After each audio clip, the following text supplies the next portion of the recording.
तब हम लोग एक जेई में 2025 का क्वेश्चन सॉल्व करते हैं। ये आपको 22 जनवरी के शिफ्ट 1 में आया है। इस क्वेश्चन में दे रखा कि Z1 Z2 एंड Z3 भी three complex numbers lying on this circle modulus of z equals to 1 और आर्ग्यूमेंट ऑफ Z1 आपको दे रखा है -π/4, आर्ग्यूमेंट ऑफ Z2 की वैल्यू कुछ है और Z3 भी कुछ है। और यहाँ पे इसका एक एक्सप्रेशन है जिसका मॉडल्स का square alpha plus beta root 2 के बराबर है। तो हमें alpha square plus beta square की वैल्यू निकालनी है। तो सबसे पहले चीज़ तो ये जो अगर मॉडल्स ऑफ जेड आपको वन दे रखा तो इसका मतलब है कि ये एक ऐसा सर्किल है जिसका सेंटर ऑरिजिन पे है और इसका रेडियस 1 यूनिट है। तो हम लोग एक सर्किल बना लेते हैं, एक शेप ले लेते हैं सर्किल का, ठीक है। जैसे एक सर्किल बना लेते हैं, एक बड़ा सा सर्किल। और फिर उसके बाद तो कुछ एक ऐसे सर्किल है आपके पास, ठीक है। इसको थोड़ा छोटा भी कर लेते हैं। Okay, so let's make this little smaller, ठीक है।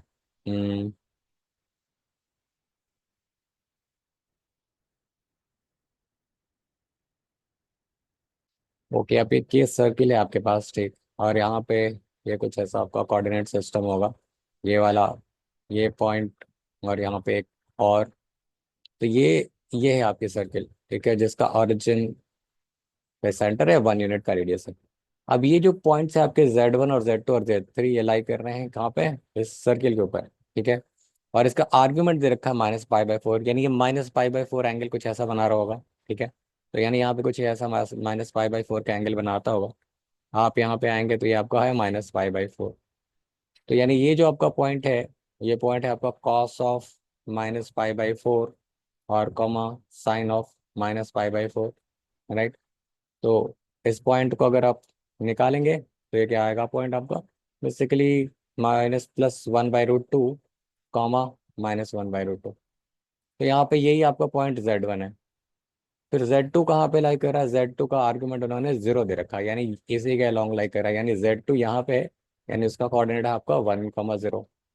फिर Z3 का आर्गुमेंट π/4 है, तो ये कुछ यहाँ पे ऐसा लाई कर रहा है, ठीक है। यानी इसका कोऑर्डिनेट है आपको, ये है आपका π/4। तो इसका कोऑर्डिनेट है आपका cos of π/4 comma sine π/4, which is actually equal to, आप कह सकते हो ये है आपको 1/√2 कॉमा 1/√2। तो ये आपको Z3 मिल गया, तो ये आपका Z3 है। अब जो जो इन्होंने कर रखा है वो यहाँ पे कर लेते हैं। ये आपको दे रखा है Z1 Z2 बार। अब Z1 है आपका क्या, 1/√2 -1/√2i। अब Z2 का बार क्या होगा, ये तो खुद ही एक रियल नंबर है, तो Z2 का बार तो 1 ही आएगा, ठीक है। फिर वो कहता है Z2 Z3 बार, Z2 का मतलब है आपका 1 और Z3 बार का मतलब है, यहाँ Z3 अगर है यहाँ पे अगर आप देखो तो ये 1/√2 और +1/√2i, राइट। अब इसका Z3 का बार यानी माइनस आ जाएगा यहाँ पे, यानी आपको ये 1/√2 -1/√2 × i, ठीक है। अब ये तीसरा जो है Z3 Z1 बार, ठीक है।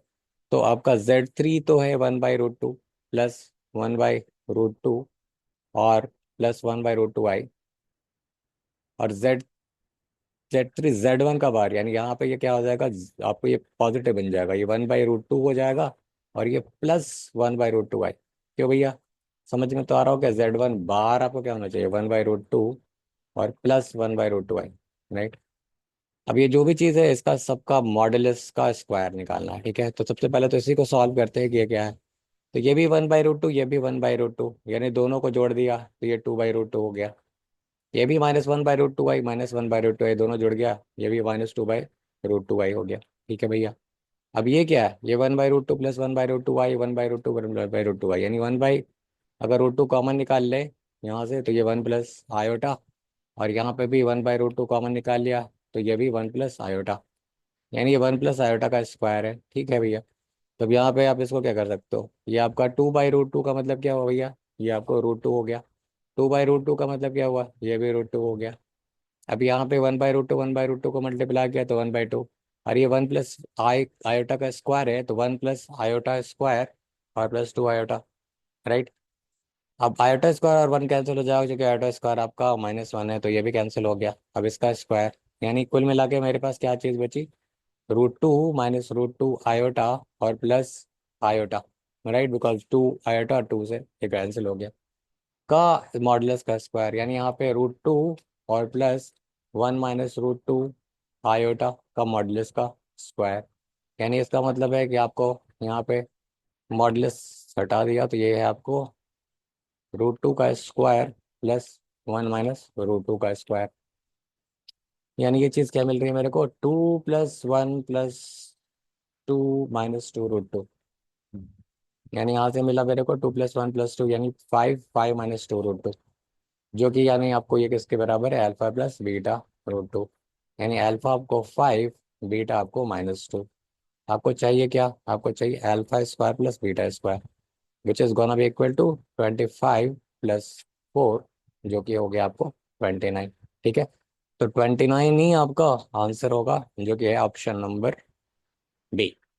तो इस क्वेश्चन में अगर इसको ज्योमेट्रिकली देखेंगे तो बड़े आसान है क्वेश्चन, थोड़ा उन्होंने कॉम्प्लिकेटेड एक्सप्रेशन दे रखा है, बट अगर हम लोग एक बार शुरुआत करें तो देखेंगे क्वेश्चन काफ़ी इजी है।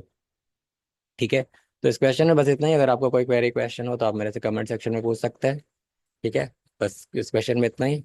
Thank you for watching this video. Have a good day.